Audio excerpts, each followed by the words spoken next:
Okay, fantastic. All right, just before we begin this, I would like to dedicate today's class to the Louis Nishmas Ze'ev Nahum ben Avram. Rabbi Rietti, over to you. First of all, I want to welcome you back. Thank you so much for coming on and being a guest on Drops again. It's really great to have you back.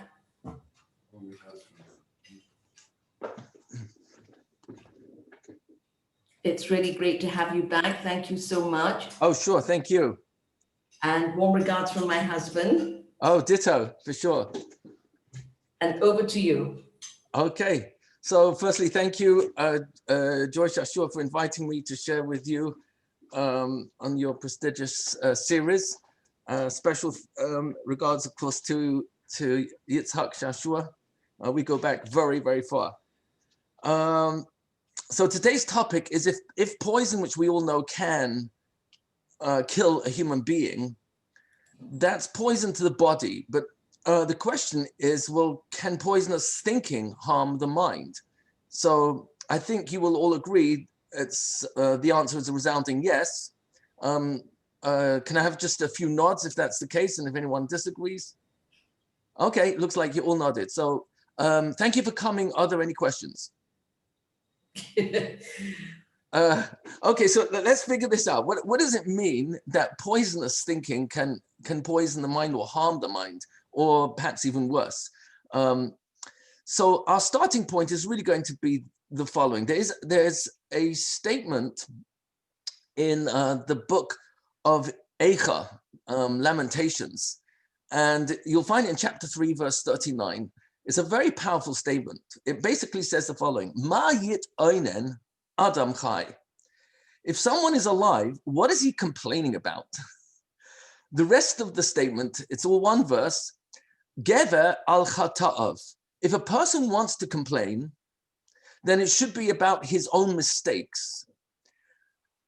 So let's look at this carefully. Ma yit oinen Adam Chai. So Chazal on that verse tells us, Amar Kodesh Baruch Hu, says Hashem, Natati l'chachiyus. I've given you a life force. V'oid ata mitloinen alai, and you're still complaining against me. So what we really have to ask ourselves is, what does God owe us? And the answer is nothing. Okay, so then where is there ever a justification for my complaining? And according to this pasuk, Mayit Einen Adam Chai, what does someone who's alive have reason to complain for? He's alive. I don't owe it to him, says HaKadosh Baruch Hu. So at the end of the verse says, Gever al chatav. A person should complain about their mistakes, not to God, but to themselves.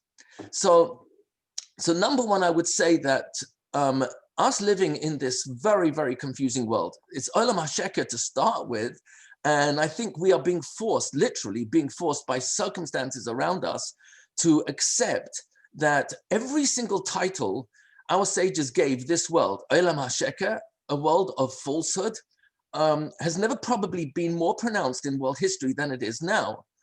You can't rely on any newscasting because whichever political position you take, you're going to hear the damning of the other side. If you want to understand what's the truth about vaccines, you're going to hear the damning of both sides from both sides, and we're polarizing society to such an extent that no one can really figure out how can the other person think the way they do. We're living in what's now called not the age of information, but this is actually being dubbed, meaning this what I'm about to tell you has been said by the engineers and the computer programs of Facebook, Twitter, Google. They have basically coined that the age we live in is not the age of information, it's the age of disinformation. We are being fed a false narrative on so many issues that it's virtually impossible to use social media as a way to find out the truth and for you to rely on your own mind. Let me give you an extreme example of this. This is a really extreme example where you're going to see that when our minds come to a conclusion without accepting that God is really in charge, I'm in danger of a total misinterpretation of God's reality in Olam HaSheker. So I'm going to ask you, I'm going to give you a list of 3 profiles, A, B, and C. And I'm going to ask you up front to consider the virtues of the description of each of these profiles and decide in your mind which of the 3 is the better man. So the first one, I'm going to describe to you, and all these are actually sadly true cases. The first one had friends who were corrupt politicians. He consulted with astrologers and he married twice. He was a chain smoker and he drank at least 8 to 10 times a day alcohol. That's Mr. A. Mr. B was kicked out of his office twice, expelled from school, usually slept till noon, used opium in university, and drank whiskey every single evening. Mr. C was decorated a war hero. He was a vegetarian. He never smoked. He never drank. He inspired millions, literally tens and tens of millions, and never cheated on his wife. So I think you will all agree that of A, B, and C, I think we all agree, based on this information, C is by far the better man. So let me share with you. Mr. A was Franklin Roosevelt. Yes, he consulted astrologers. Yes, he mixed with corrupt politicians. Well, if you're in politics, you have to mix with corrupt politicians because there aren't any other types of politicians. Please forgive me for being so honest. But the word poly is actually a Latin word which means multiple or many, and tick is a bloodsucker. So when you understand that that is the origin of, well, I'm not going to get into the etymology now, but of course he mixed with corrupt politicians. He married twice, he was a chain smoker, but this was Franklin Roosevelt. B, who was kicked out of office twice and slept usually till noon, used opium in university, was thrown out of high school and drank whiskey every evening. His name was Winston Churchill. C is the person who never smoked, never cheated on his wife, never drank, and he was a decorated war hero, inspired tens of millions of people, and his name is Adolf Hitler. Yimach Shemai. So let me ask you, you see, the very simple takeaway from this is I am never in a position to make a judgment on anything without all the information that's possibly available. But what's ironic about that is only God has all the information to actually know what the real truth is. And that's perhaps why our sages actually say in Pirkei Avos, Al Tadin Yechidi, don't make a judgment on your own. She'ein dan Yechidi ela echad, because Hashem is the only one who can make that type of a judgment. So there's lots of statements like that. Al Tadin et chaverecha ad she'tegiah limkaimai. Don't judge another person until you're in his shoes. Will you ever be in his shoes? Will you ever have the same parents as him? Will you have the same background, the same education? In a funny way, what Chazal are telling us is don't judge, because you'll never be in his place. So the question now begs, what are examples of poisonous thinking? So the Torah gives us 613 mitzvahs, of which well over 60 refer to the mind. And I'm going to share just a few of them. So to create the contrast between, I don't want to call this negative thinking versus positive thinking. I think it's a little bit more subtle than that. It's reality thinking versus non-reality thinking. Reality thinking is only possible if I'm thinking like God. Non-reality is when I'm thinking like God tells me not to think. So let me give you examples and you'll see how these two categories, reality, non-reality. Am I with God? Am I without God? So number one, I'll just give you a few examples. Emunah, the mitzvah to trust Hashem implicitly. He knows exactly what he's doing, never does anything wrong. It's simply impossible. God is perfect. Sur Elokeinu. Hashem is called a Tsur. Tsur means a rock in the sense that he's totally trustworthy. He's not going to be persuaded by bribes He won't even be persuaded by our tzedakah if we've got people who are corrupt but give lots of money to tzedakah. It's not going to work for God. God is emes. He's 100% truthful. Tzaddik v'yashahu, we say in chapter 32 in Ha'azinu, he's a tzaddik v'yashar. He's just. There's no corruption. So in God's reality, when he tells me to have emunah, he's asking me to trust him.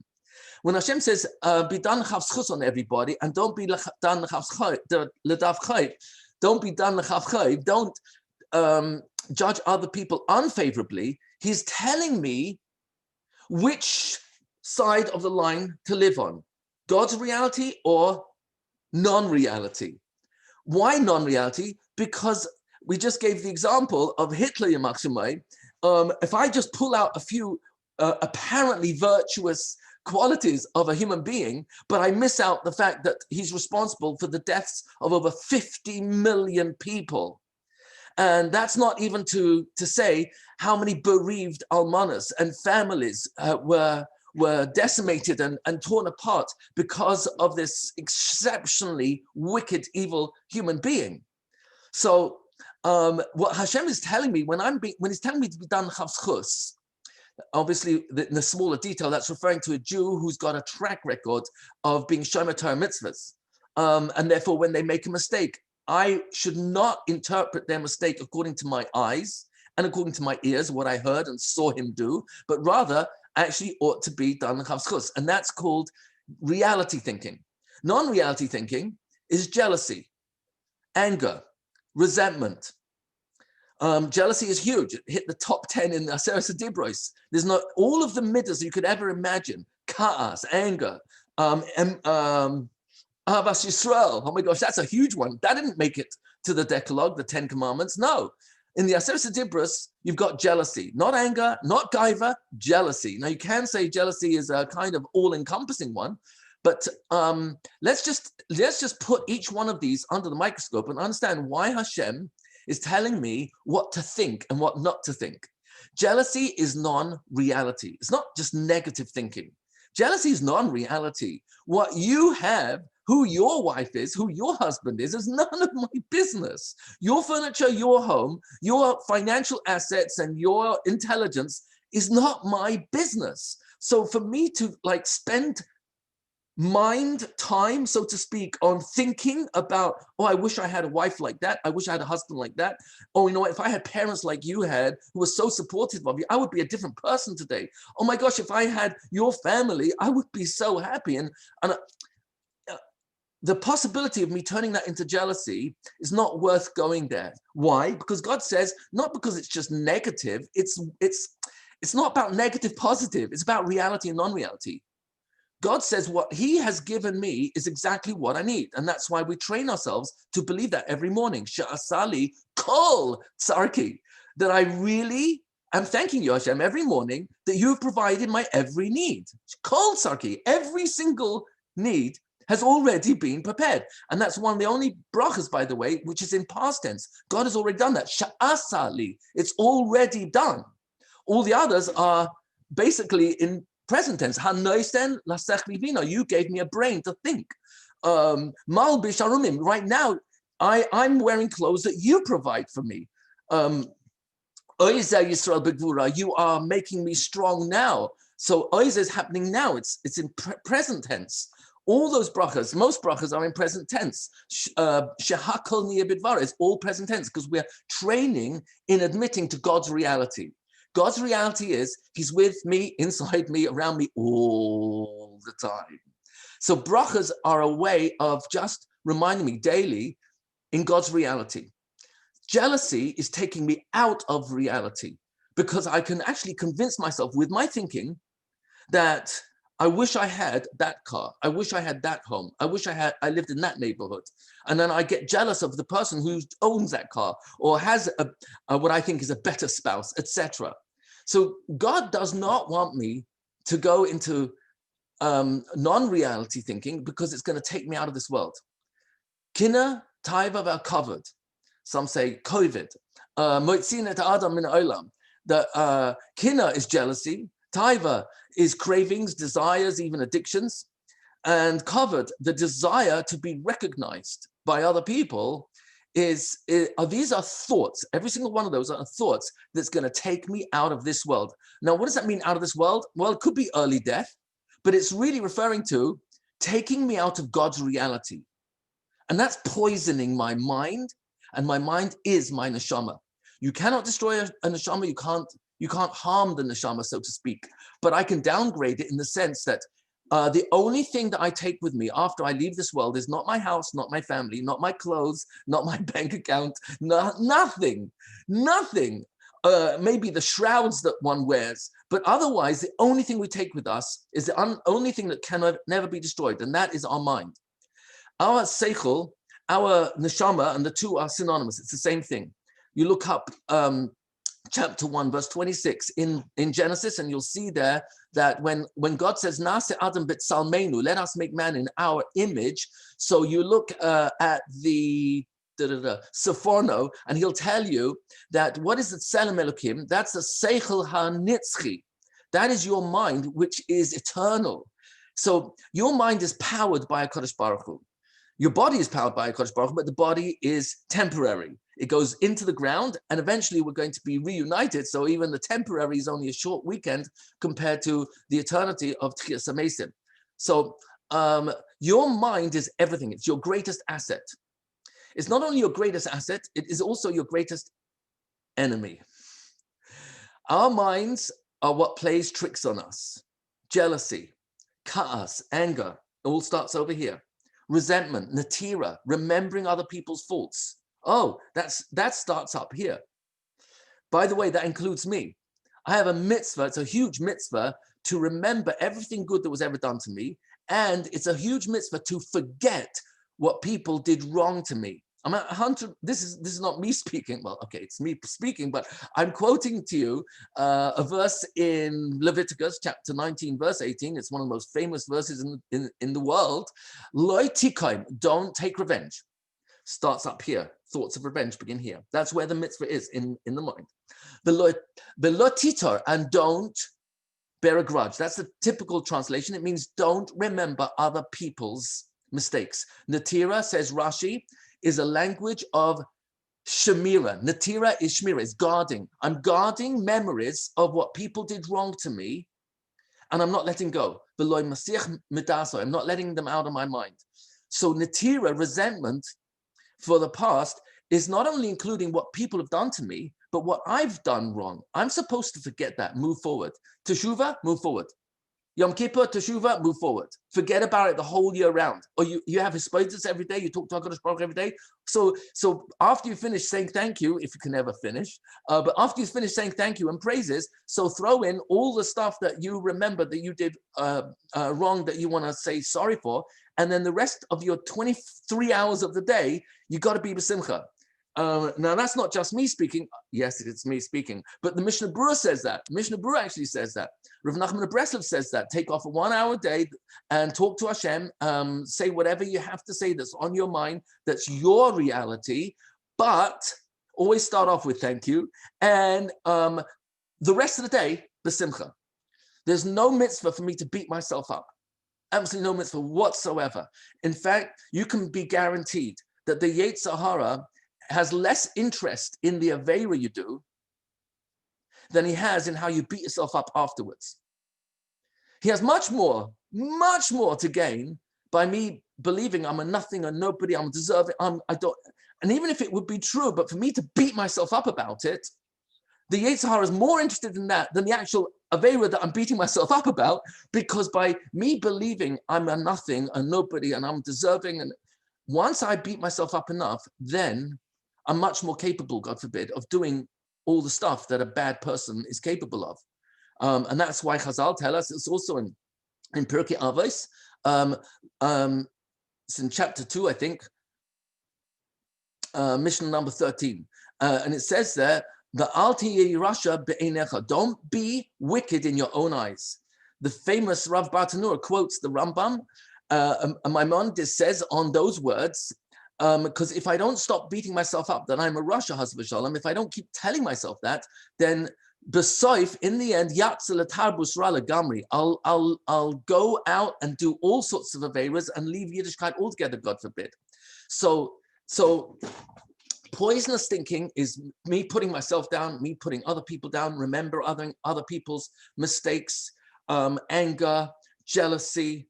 You're starting to see there's a serious list here of not just negative midas. It's not midas ra'os, and I'm not going to translate midas ra'os as just bad midas, which is true, it is, but midas, these are measures that are not reality.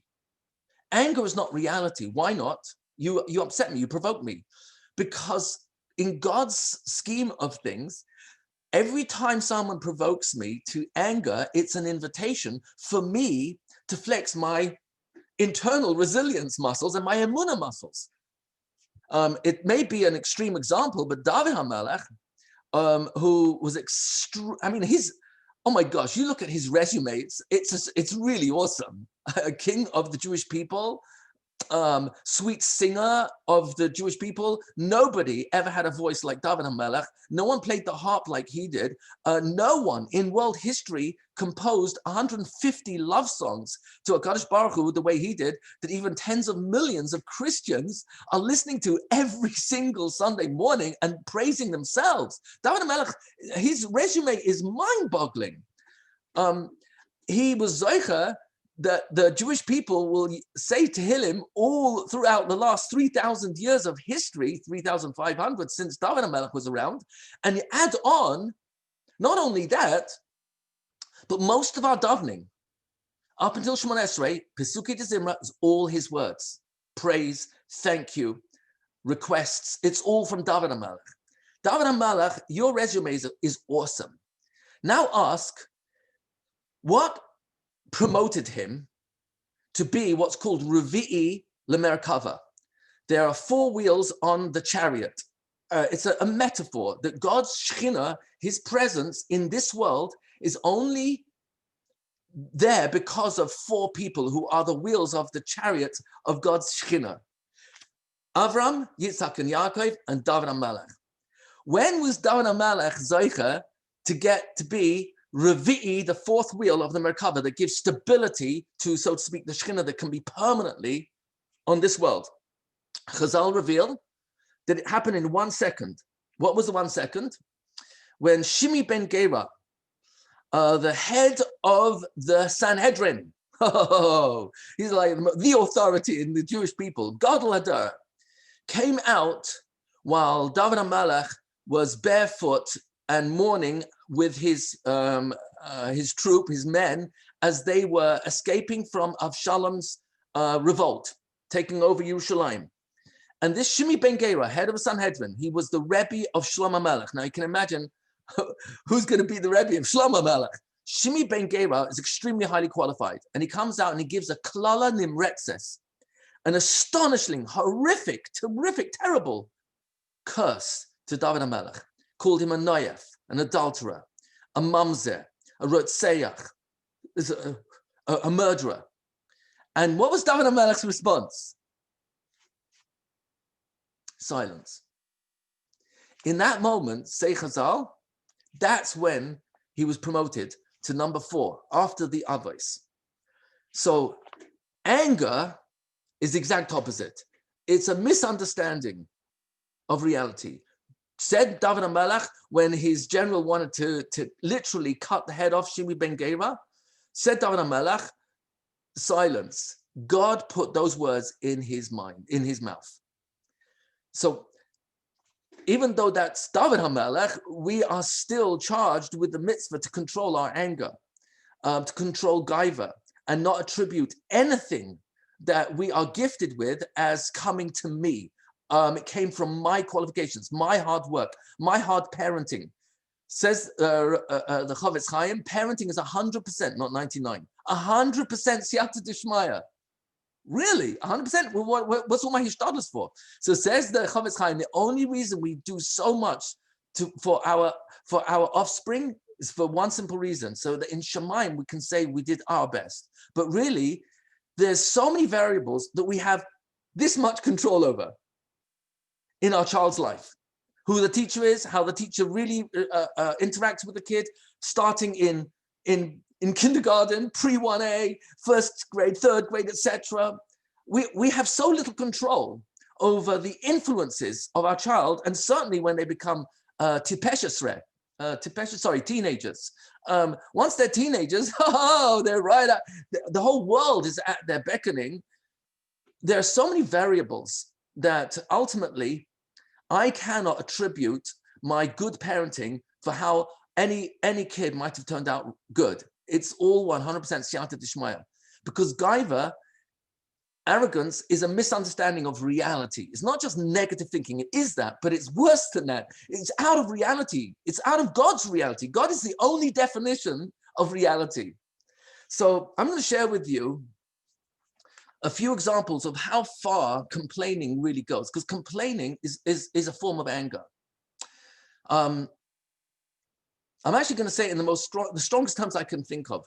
Every single midara, every single bad trait that you can imagine, ka'as, anger, jealousy, gaiva, natira, resentment, bearing a grudge. If you look carefully, lashon hara, anything you want, anything, any bad trait you want to imagine, tear away the label on the front of that trait and put it under the microscope and read the small print.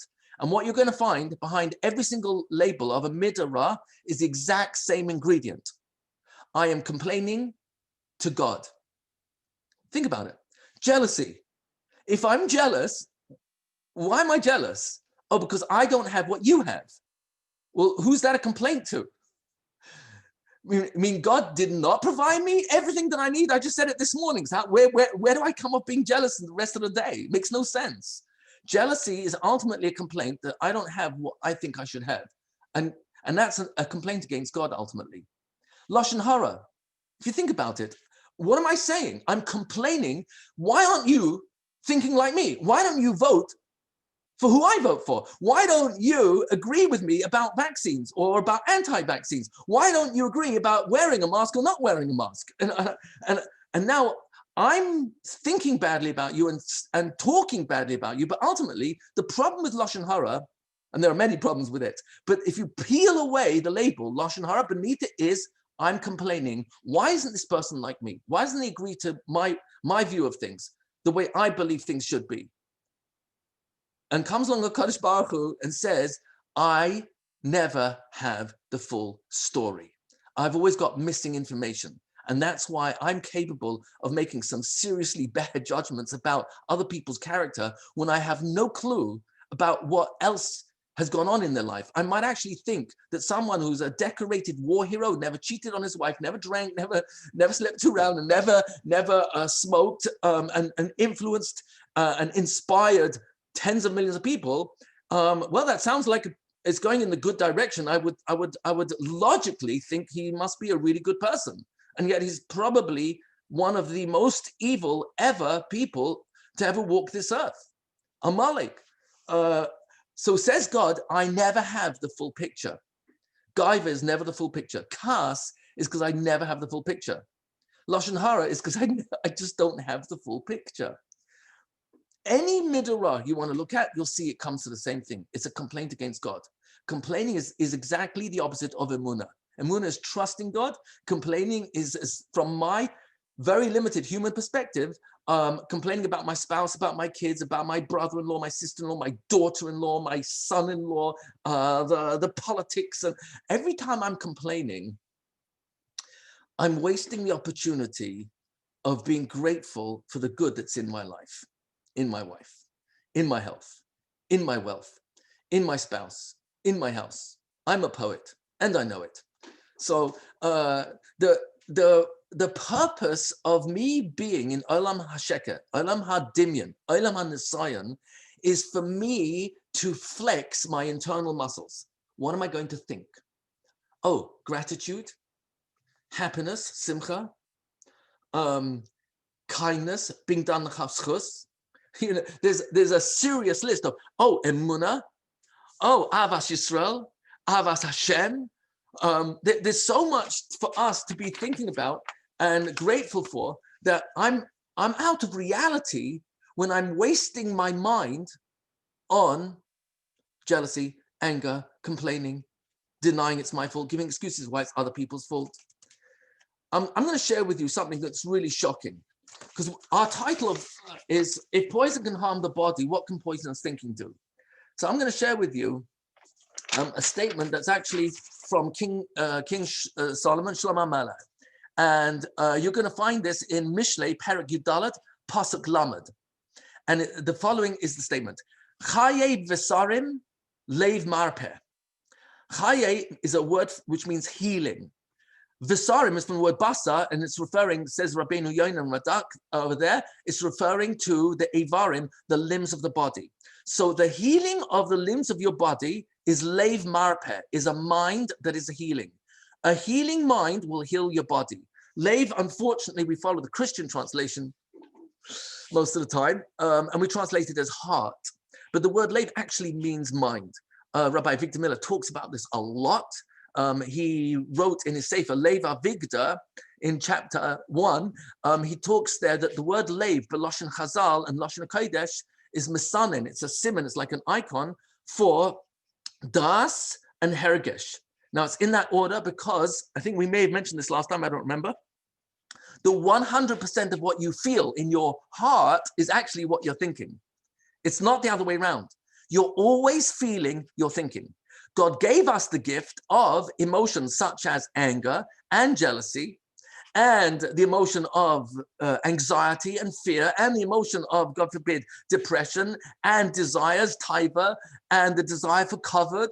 Hashem gave us all these emotions, not for them necessarily to be destroyed, but for them to be ignored. Hashem wants me to ignore the thoughts that go through my mind when I realize, oh, I'm thinking jealousy. Because it's not a feeling I'm experiencing what I'm thinking. It's not your house, your beautiful house, that has any power to go inside my mind and turn on my jealousy button. That's ridiculous. How can my thinking about your house and what I wish I had your house? I mean, that's ridiculous. How your house can't get inside my mind.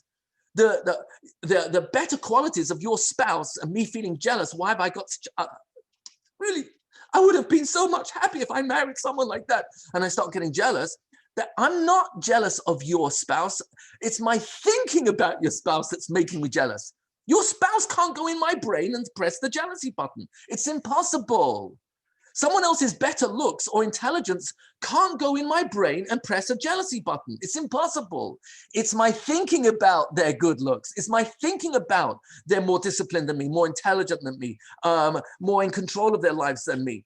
That's what's driving me nuts. Now, if I use that jealous thought to improve so that I go on the treadmill a bit more or take more walks and I improve my figure and my metabolism because I'm jealous of yours, and I learn that, oh, you're careful about what you eat, so I'm going to start being careful. That's a positive jealousy that is a mitzvah to motivate yourself based on seeing other people better than you.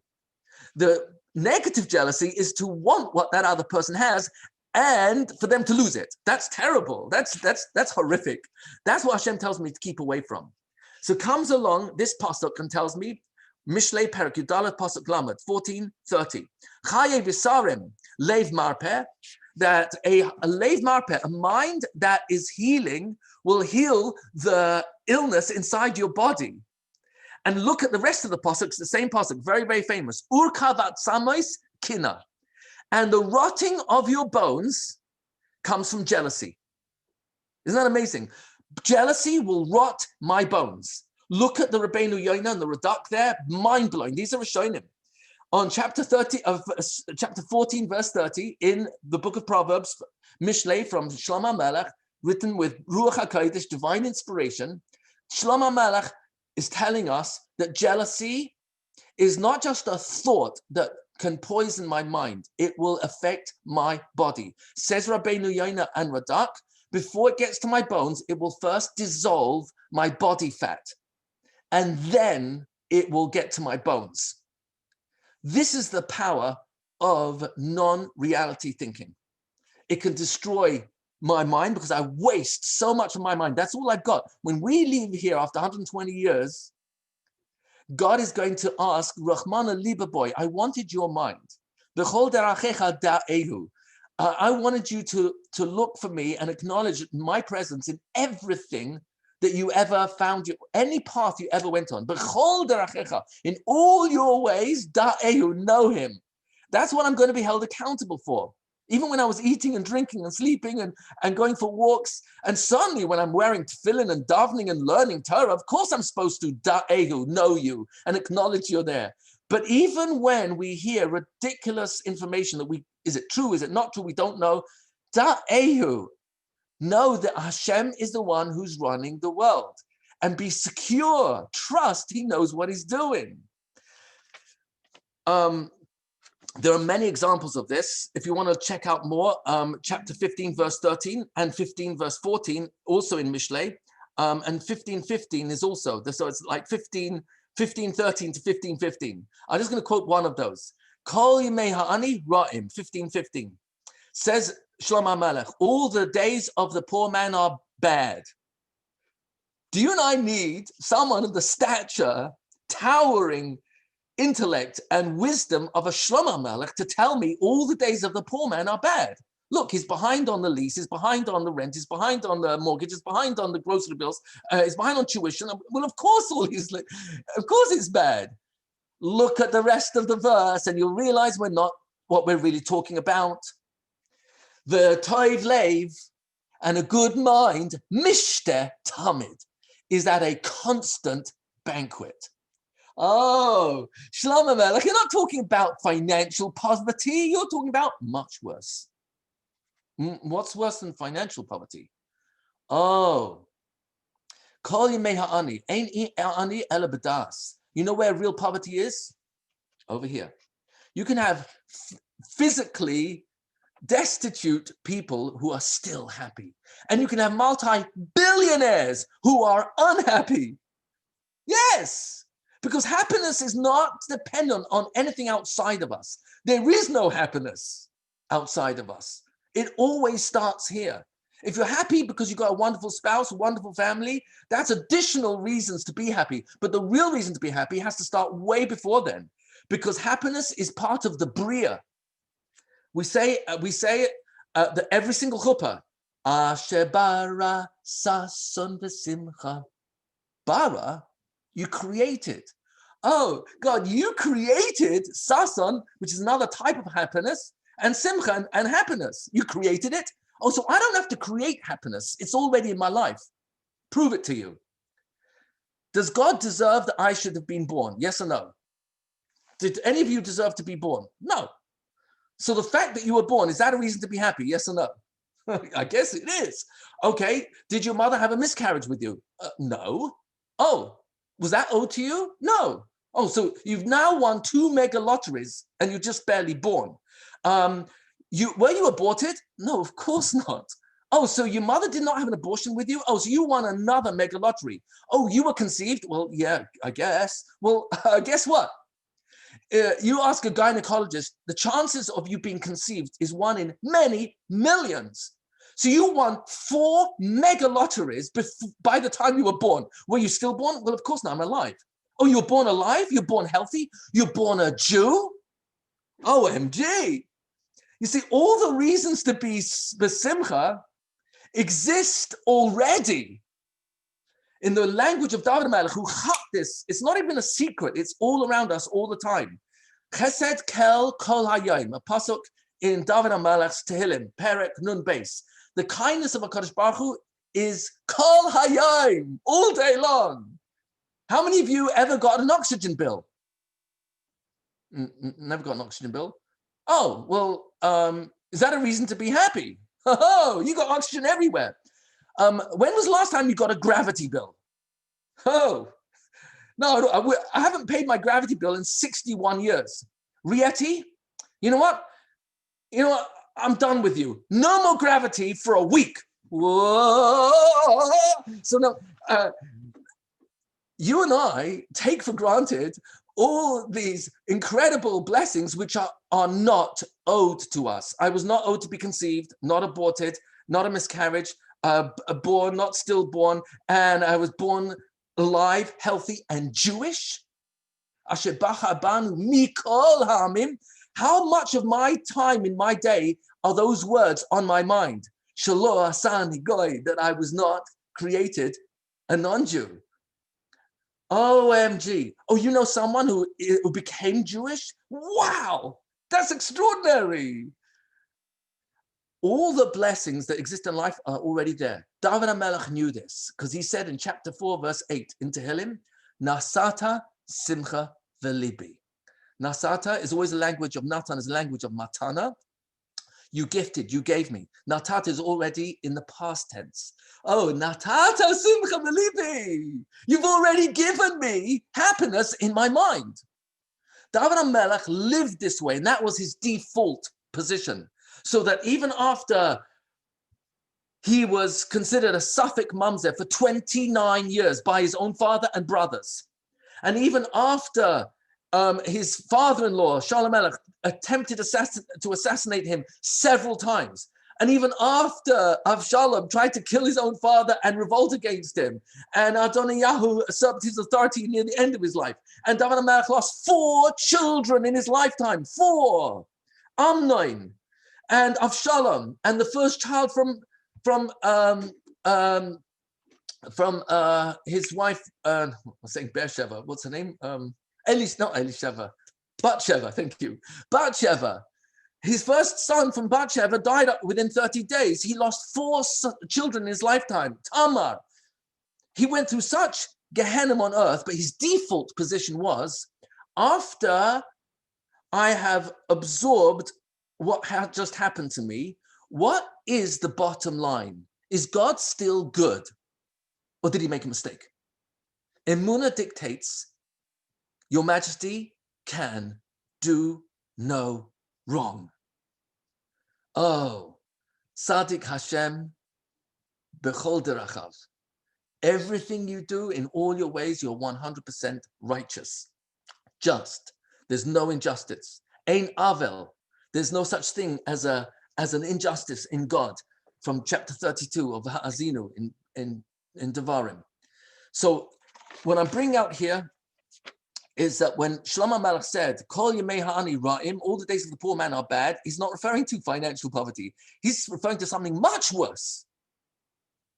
What's worse than financial poverty? Poverty thinking. Poverty thinking, poisonous thinking, anger, jealousy, resentment, not willing to forgive. Who's the person who doesn't go to sleep tonight? If I'm going to sleep with resentment and anger, I'm probably not going to sleep, and I just can't forgive. Well, guess who's not sleeping? Me. What about the person I'm angry with? They're not thinking about me. Oh, so who's my enemy? It's not the person I'm thinking about, it's my own thinking. Kol Yemei Ha'ani Ra'im. All his days are terrible because he can't focus on God's reality. What's God's reality? Chesed kel kol hayom. V'toiv leiv mishte tamid. The mind, which is good. What's a good mind? Oh, it's in God. It's taking God's mitzvah seriously. Oh, bidan chavschus. Oh, have emunah. Oh, avas haTorah, avas Yisrael, avas Hashem, avas hachayim. Simcha is huge, huge, huge. V'samachta b'chol ha'tayv. Hashem commands me to enjoy all the good. Chapter 26, verse 11 in Devarim, Parshas Kisavai. Yeah. V'samachta b'chol ha'tayv asher natan lecha Hashem Elokecha. Be happy with all the good God has given you. What's the predicate? What's the assumption in that statement? There's good in my life that God is telling me to pay attention to and enjoy. So when I'm busy complaining, I'm wasting my mind from gratitude, from paying attention to God's reality. In God's reality, this world could be a huge mess, and he still tells me it's a good world. Yep.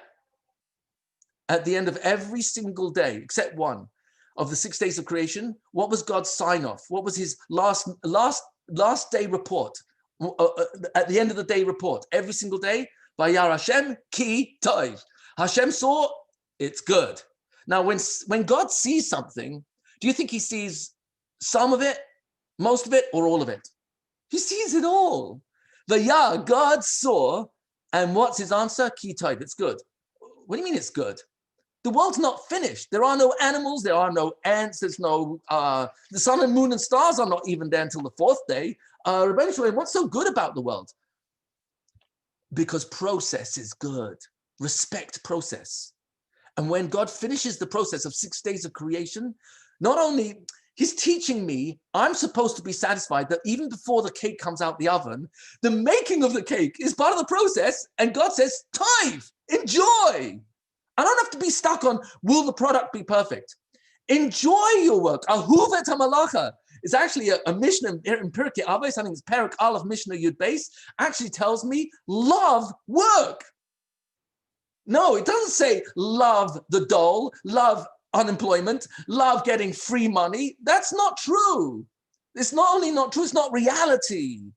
People are wired to be productive. And when we can't work and we're not paid, we need to be creative to find another way to keep ourselves productive, because to get free money is not productive. It's the opposite. I don't have to work because I'm getting paid. There's an amazing documentary called Rich Dads, Rich Kids, mind-boggling, where almost all the children in that documentary, they've filmed it themselves. Their parents were multi-billionaires, and in most cases, their parents never worked a day in their lives. And the role models that these parents were for these children was so terrible. They were such failures for their kids, because the kids grew up literally with a silver spoon in their mouth, so that they never really learned what it means to have a work ethic and the deep satisfaction that comes from yagia kapecha, the toil of your hands, which, by the way, that pasuk in Kuf Yotes, I believe it is from Kuf Chavches, I think, in Tehillim, yagia kapecha, v'toiv ashrecha v'toivlach. Yagia kapecha is the verse which is quoted in Pirkei Avos, Perek Daled, Mishnah Aleph, which says, Eizehu ashir, who's a truly wealthy person, hasameach bechelkai, the one who's enjoying, sameach is happening now, he's enjoying his chelik now. Shenema, and it quotes from this pasuk, Ki yagia kapecha ashrecha v'toivlach, ashrecha ba'olam hazeh v'toivlach le'olam haba.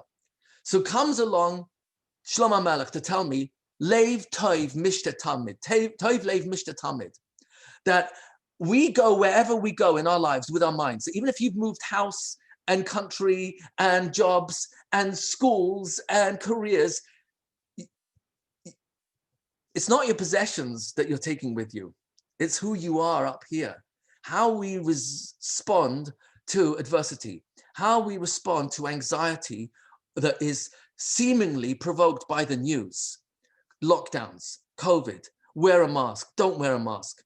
I was just wondering that I found it interesting, the word media, I think I may have said this last time, is 2 words in Hebrew, media. Whose opinion? Whose mind is that? The media is not searched through, it's not carefully thought through. You remember Encyclopedia Britannica? I think you can still get one in the British Museum. I think they have on display there. But today you got Wikipedia. Well, in Encyclopedia Britannica, who makes all the contributions?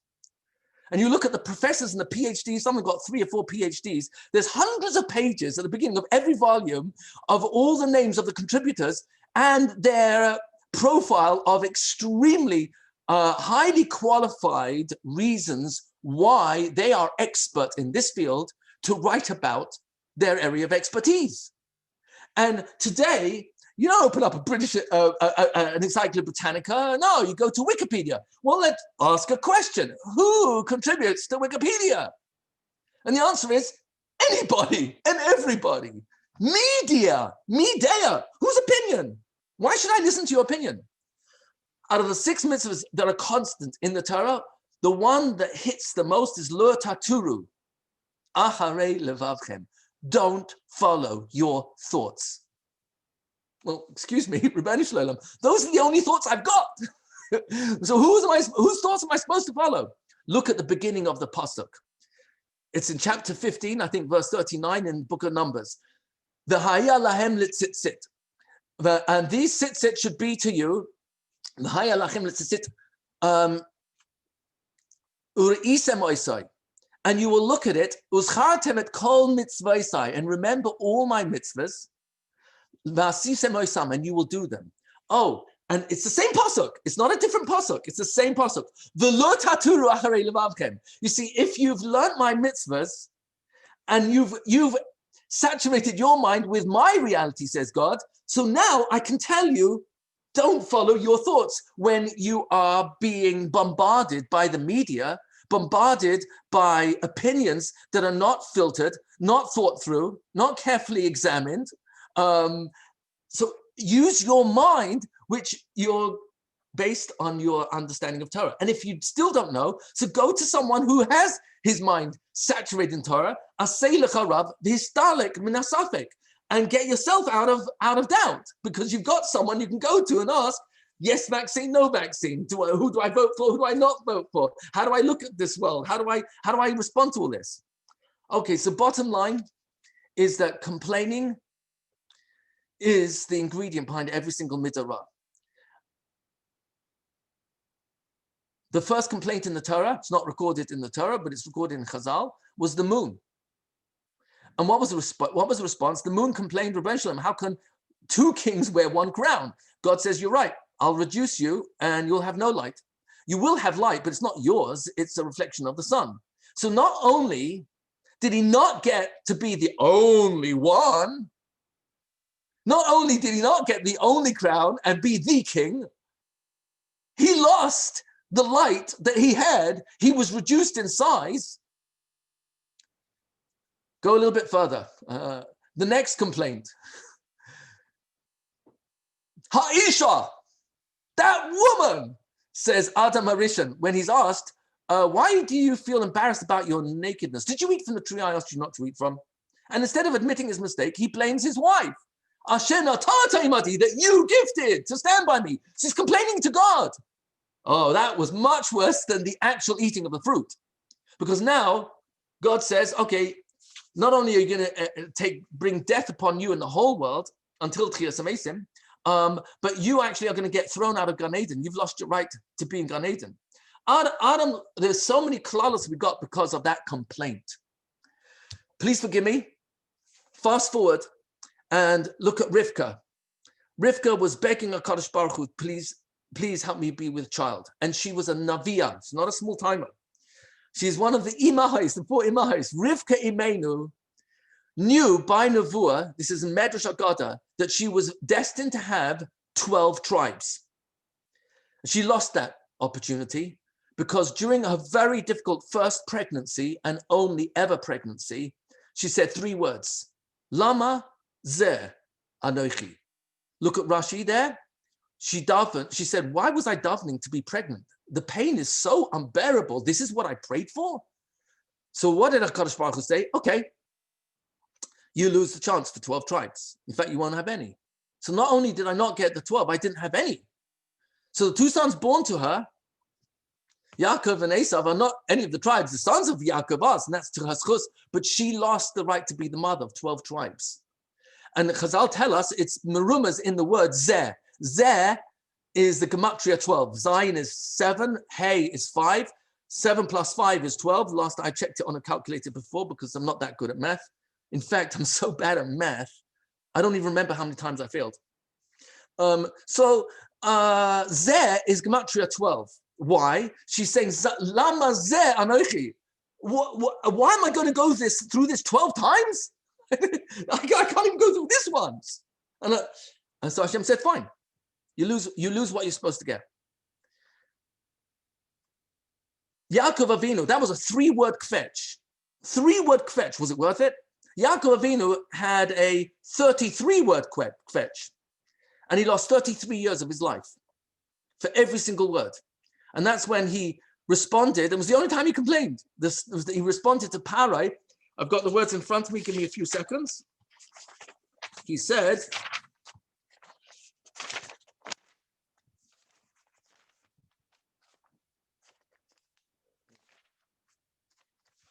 Ma'at v'ra'im, few and bad are hayu yemei shnei chayai, the days of my life. So actually, if you count those letters, it's less, it's not 30, it's not 33 words. It's much less than that. But you count up all the letters and all the nakudais, Hashem added up to 33 and took off 33 years from his life, from the time he was supposed to die. Is a 1, 2, 3, 4, 5, 6 word kvetch worth it? Not really. Not really. This is not a guilt trip. This is just to understand that Hashem looks at complaining in the, as we said right at the beginning, Ma yit oinen adam chai. This guy is alive and he's complaining.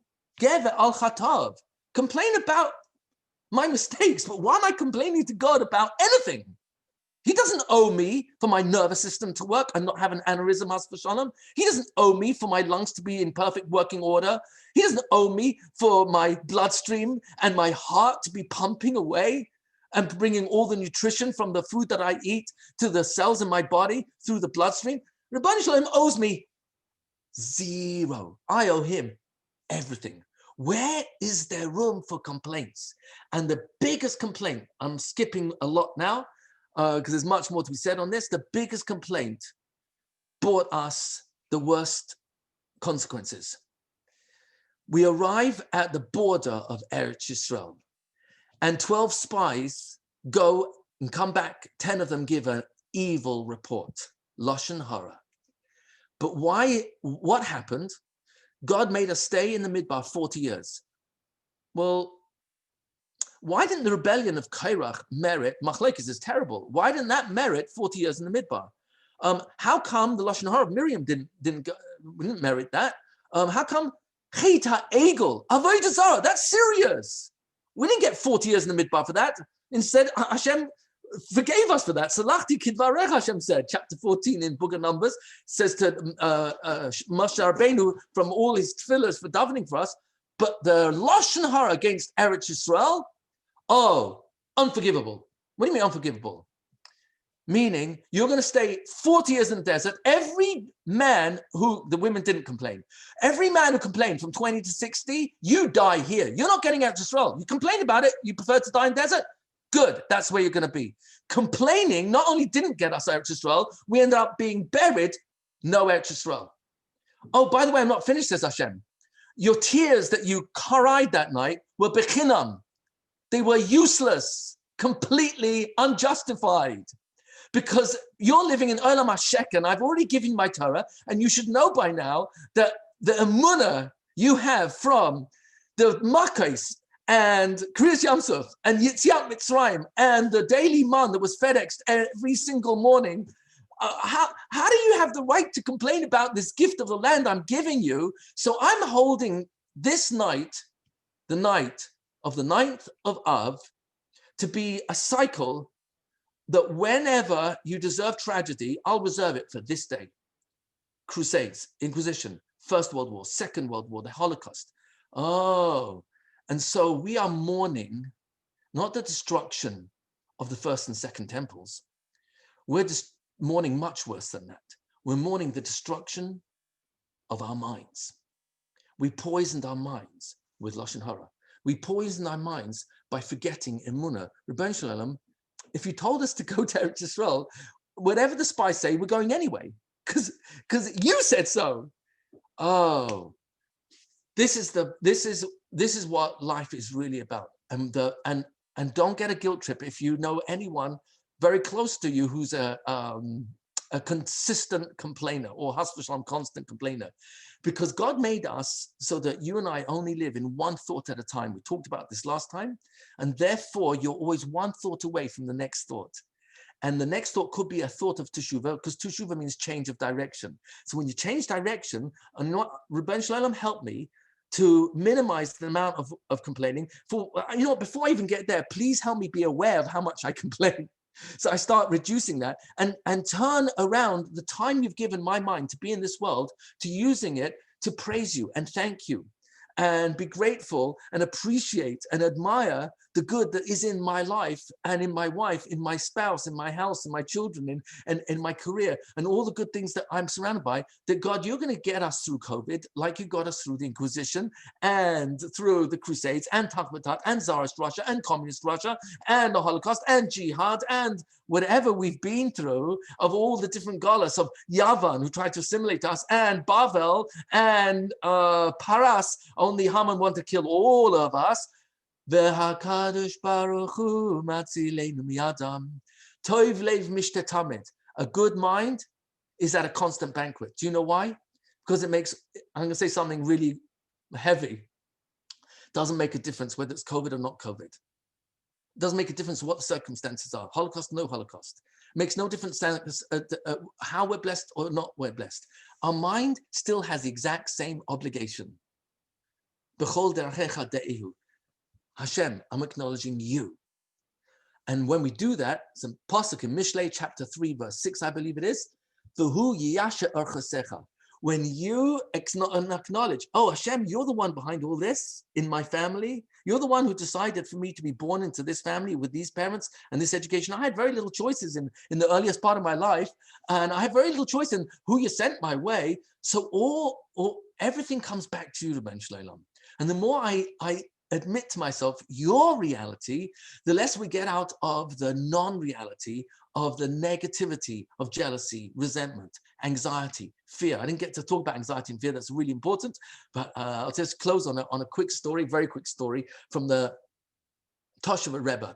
The Tosha Rebbe had one of his Hasidim telling him about an upcoming prison sentence that he was going to get for being caught on a white collar crime, whatever. And he said, I am saturated with anxiety from this. And the Tosha Rebbe interrupted him, said, anxiety, worry, that shouldn't last more than a second. You see, for a tzaddik, he chaps reality thinking, oh, emunah. Anxiety is worry. Worry? The moment I catch myself with that thought, and then the feeling that comes from that thought, that's when, said the Tosha Rebbe, it shouldn't last more than a second. Shouldn't last more. And if I get another pop-up thought of worry, press delete. Where's the delete button we mentioned last time? Oh, it's your next thought. We're always one thought away from dropping complaining. We're always one thought away from saying, Rebbeinu Shalom, help me to be more grateful. Help me to get through this COVID and be a role model for my spouse and children of trust in the Rebbeinu Shalom. You got us through everything, you can get us through this too. In the schus and merit of knowing that simcha is free. It already exists. And it's just for us to acknowledge it's already there in us. And then when we count all the things that have happened to us that are good after we were born, oh, that's all bonus.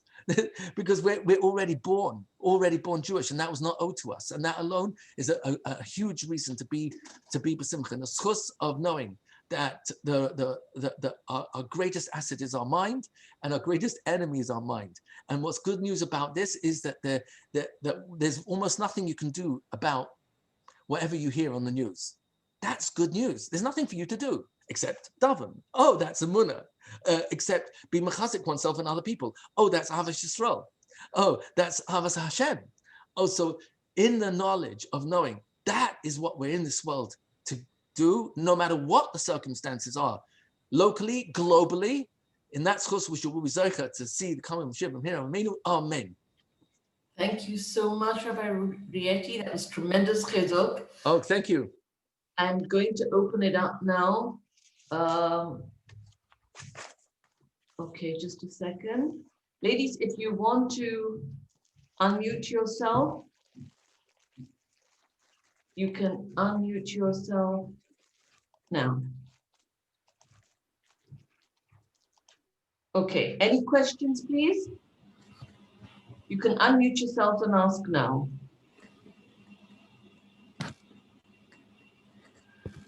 I have a question. Go ahead. Rabbi Rietti, first of all, thank you. Fantastic as always. But I just read not long ago about David HaMelech that guide Shlomo HaMelech to revenge all the people that were in his way. How do you balance this with all? Excellent question. Revenge is an Issa Deoraisa. It's a prohibition in the Torah. And what David HaMelech commanded Shlomo HaMelech at the beginning of the Book of Kings was you have to take revenge, not for the sake of revenge. That would be an Issa of Nekama. The reason to take revenge is because if you, it's Yirat HaMalchut, that's true. That would be enough of a reason alone. But there's another reason is that if you don't, then their Gehenna is going to be much worse. So for them to get kapara in this world is a huge gift. Huge gift. So he was doing them a favor. Huge. Death is kapara. It's not something that we asked for, and we're allowed. We have a mitzvah, not just allowed. We have a mitzvah to transgress, violate every single aveira in the Torah except for 3 to save life. So, but we're not afraid of death. We should not be afraid of death because death is much greater than life.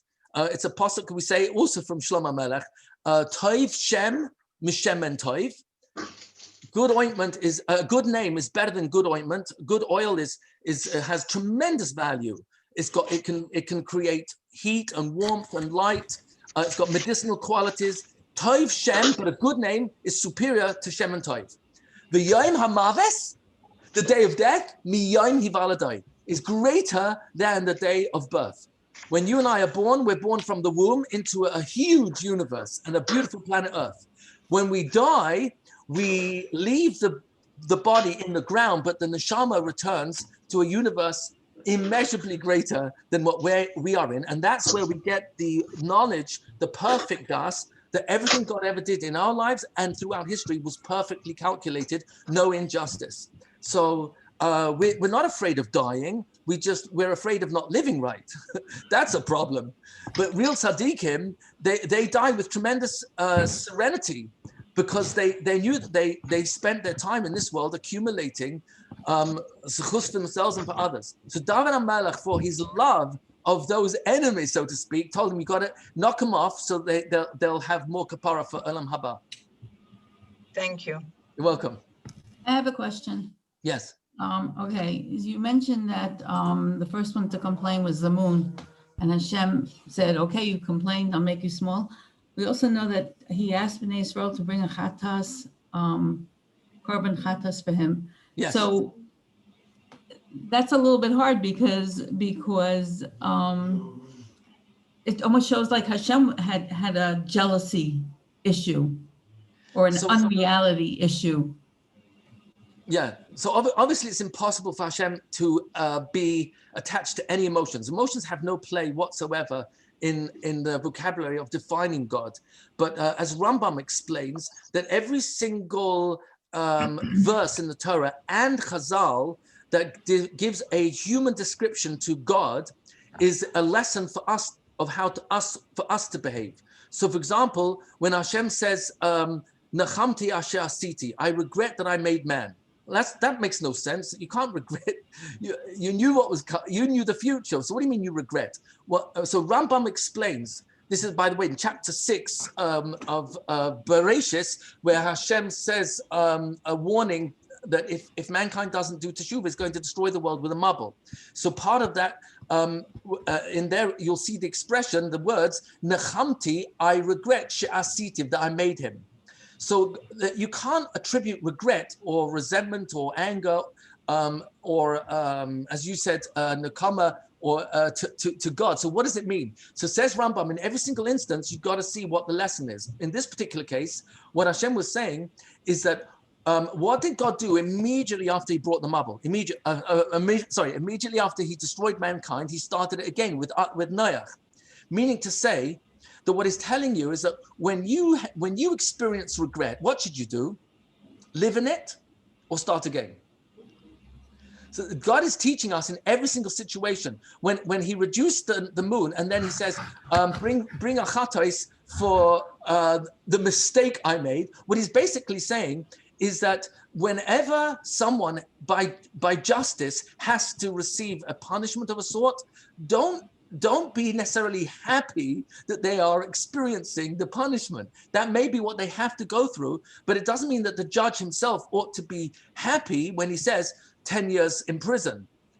He may have to say it with a monotone, but in his heart, he should feel, look, this is what justice requires, but I'm still hurt for him and his wife and children who don't have a father and a breadwinner for 10 years. So that's what really Hashem, in every single instance you look at it, you'll see there's a lesson that Hashem is teaching mankind. Okay, thank you. You're welcome. And thank you for the wonderful, wonderful share. Thank you. Thank you. Appreciate the appreciation. Thank you, Rabbi Rietti. Thank you, everybody. Yes. Just a quick notice, next week, Mitzvah Shem, we will have Rabbi Marty Katz, the founder of One Life, who has saved to date, I think, 18,000 babies, and he will share with us his story. So look forward to seeing you all next week. And again, Rabbi Rietti, it was amazing. Thank you so much. You're welcome. Hatzlacha Rabba. God bless you all. Kol tov, everybody. Thank you. Thank you very much. Very You're welcome. special. Thank you. Thank you. You're welcome. Thank you. Thank you. Hatzlacha Rabba. Kol tov. Thank you very much. Amazing. I never heard you before, but Thank you very much. I took notes. Very special. Very much.